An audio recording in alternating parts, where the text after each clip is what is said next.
पीछे क्या शब्द जुड़ा हुआ है? योगाभ्यास। क्या शब्द बोलिए? मैं ये शब्द तो बार बार बोलता हूं, फिर भी क्यों बुला रहा हूं? योग का अभ्यास करने पर सारे अभ्यास हमारे परिष्कृत हो जाते हैं। योग का श्रद्धा पूर्वक किया हुआ अभ्यास सारे अभ्यासों को सात्विक बना देता है, दिव्य बना देता है।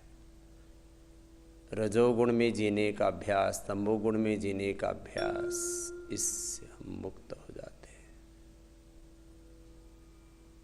सत्वगुण में जीने का अभ्यास हो जाता है। गलत सोचने का अभ्यास बहुत बड़ी समस्या है मनुष्य की।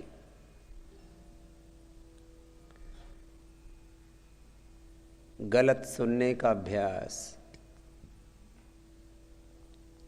गलत बोलने का अभ्यास, गलत खाने पीने का अभ्यास, गलत करने का अभ्यास। इन हाथों से गलतियां होती रहती है, बहुत तरह की गलतियां होती है। हाथ जो है वो कर्म का प्रतीक है। मन से, वचन से, कर्म से जो गलत अभ्यास हो रहे हैं ना, इनसे हम मुक्त होना चाहते हैं तो योगाभ्यास ही इसका सबसे बड़ा साधन है।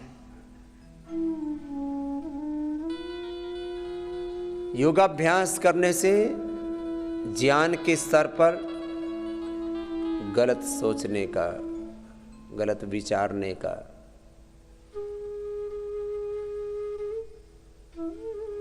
संवेदनाओं के स्तर पर गलत भावनाओं में जीने का अभ्यास,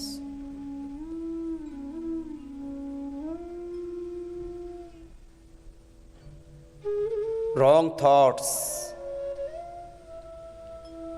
wrong emotions, wrong actions, reactions, इनएक्शंस, ये क्रम है, यहां से शुरू होता है।